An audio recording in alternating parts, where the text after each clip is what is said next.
Bonjour à tous et bienvenue à cette dernière édition de cette semaine de la revue de la presse camerounaise. La plupart des tabloïds en kiosque ce matin parlent du décès de l'ancien international camerounais Landry Guémo. Et c'est le cas avec le quotidien bleu d'Amalmana Le Jour qui, sous fond noir et blanc, titre « Landry Guémo, un lion est mort ». Pour le quotidien Le Messager ce matin, Landry Guémo, la dernière passe décisive. L'ex-milieu de terrain des Lions Indomptables a rendu l'âme hier des suites d'un violent accident de circulation sur la nationale numéro 4. Le quotidien L'Info à chaud en parle également ce matin lorsqu'il donne la parole à Thomas Guémo, papa de Landry, qui s'exprimait sur Balanfort TV et qui disait, je cite, « Il devait rentrer en France hier ». En soirée à 20h45. C'est à retrouver l'information complète page 12. Le journal Innovation qui en parle également ce matin à sa grande une titre, Landry Guémo est mort. L'ex-international camerounais passé par Saint-Étienne, Nancy et Bordeaux est décédé hier jeudi à 38 ans dans un accident sur l'axe Yaoundé-Bafoussam. La tribune des communautés, le journal Intégration en parle également ce matin. Landry Guémo, mort subite. L'information complète à retrouver en page 4. À son autre une, le journal parle du CM2 de classe 6 au Cameroun. 56% d'élèves ne savent pas lire. Voilà donc une information à retrouver au complet ce matin à la page 4. Avec le quotidien Mutation, on parle de toute autre chose ce matin. Port autonome de Douala contre DIT, Paris gagné.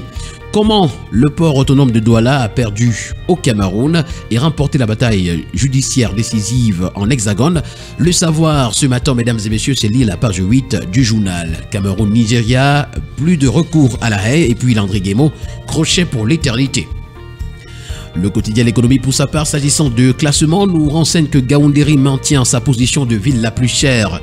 Le taux d'inflation dans cette partie du Cameroun reste élevé depuis le mois de janvier 2024.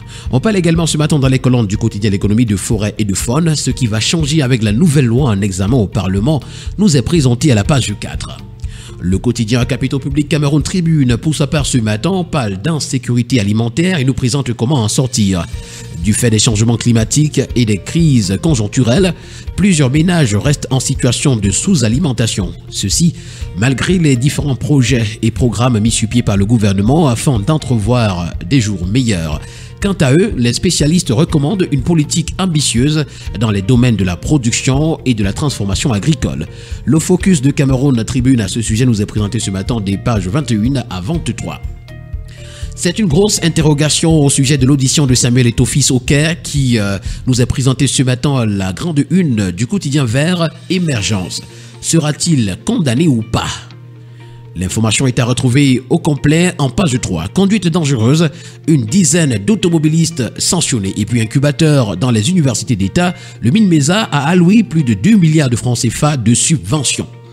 Nous continuons en santé ce matin avec le quotidien de la santé Eco-Santé qui parle de profession médico-sanitaire et nous fait savoir que c'est Amadou Satou Moussa qui est le nouveau président. Il a été élu au cours de la 7e Assemblée Générale élective de l'Ordre des professions médico-sanitaires qui s'est tenue, c'était le 27 juin 2024 du côté de Yaoundé. Alerte variole du singe au Cameroun, le pays est en danger face à une souche qui sème la panique en République démocratique du Congo. Et puis hygiène et salubrité, retour des pluies, santé humaine et environnementale en danger à Yaoundé. Le quotidien d'information républicaine, le drapeau pour sa part ce matin, s'intéressant aux listes électorales, nous fait savoir que c'est 461 559 nouveaux inscrits en 5 mois au Cameroun.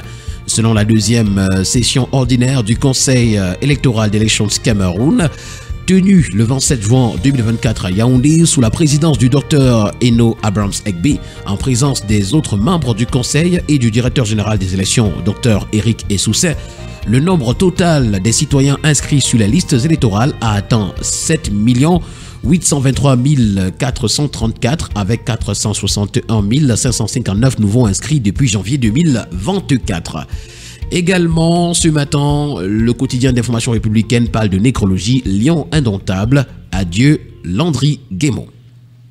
Le quotidien Nouvel Horizon, pour sa part ce matin, parle également d'Elecam et s'interroge, est-ce que les citoyens recevront leur carte d'électeur à temps? Lors de la deuxième session ordinaire du Conseil électoral d'élections Cameroun, il a été annoncé le chiffre de 7 823 434 citoyens inscrits sur les listes électorales. Et on se demande si ces citoyens recevront leur carte d'électeur à temps pour les élections législatives et municipales de février 2025 si le calendrier est respecté. C'est une information à explorer ce matin en parcourant la page 5. Pour le tri hebdomadaire, la météo, on parle également de la sécurité alimentaire en Afrique. Baga Tangana en appelle à un plan Marshall. En sa qualité de président de la 14e conférence ministérielle de l'OMC, le ministre du Commerce a, ce 27 juin, à la plénière de Genève en Suisse, plaidé pour le développement de l'agriculture dans le continent. Nous poursuivons notre périple ce matin avec le tri hebdomadaire La Voix des Jeunes qui parle d'économie numérique et nous renseigne que le jeune signé Fokou est révolutionnaire. Il parle donc de sa révolution ce matin, des pages 6 à 7 du tri hebdomadaire La Voix des Jeunes. Nous poursuivons ce matin avec Camer Presse qui parle d'investissement étranger au Cameroun, contre-performance en zone CEMAC. Voilà le titre qui nous est présenté à la page de présentation. Le leader de la zone CEMAC avec 40% du PIB de la sous-région est à la traîne en matière d'attractivité. Quelques années seulement après la tenue à Yaoundé d'une conférence internationale dédiée. Selon le rapport 2024 sur les investissements directs étrangers dans le monde, publié le 20 juin 2024, le Cameroun a capté un volume de 490 milliards de francs CFA, venant ainsi en 3e position en zone CEMAC. Le quotidien Informateur pour sa part parle de stabilisation en Afrique et nous renseigne que c'est Bangui qui salue l'apport de Yaoundé. C'est ce qui ressort de l'audience accordée ce 26 juin à Bangui par le président de la République Faustin Archange Touadéra au ministre de l'administration territoriale Paul Atangadi. Et nous terminons ce matin avec la vie chère qui est présentée à la grande une de la Voix du consommateur. Inflation record à 6,1% nous renseigne ce matin le journal. Selon la récente note sur l'évolution des prix à la consommation finale des ménages publiée par l'Institut national de la statistique, l'INS, le Cameroun a enregistré un taux d'inflation asphyxiant. Au mois de mai 2024, les prix des produits locaux connaissent une forte hausse, une répercussion mécanique de l'augmentation des prix du carburant à la pompe entérinée par le gouvernement au mois de février dernier. Nous poursuivons ce matin avec un quart des noirs, c'est Landry Guémo qui a été arraché à la vie. Et puis répartition des CNI à 10 000 francs CFA, Augentique aura 9 000 francs CFA, la DGSN 1000 francs et le Trésor public 0. Voilà ce qui est à retrouver ce matin dans les colonnes de la Voix du consommateur. Mesdames et messieurs, merci d'avoir été des nôtres pour cette dernière sortie de la semaine. Rendez-vous semaine prochaine pour une toute nouvelle sortie de la revue de la presse camerounaise. Merci et agréable week-end à tous.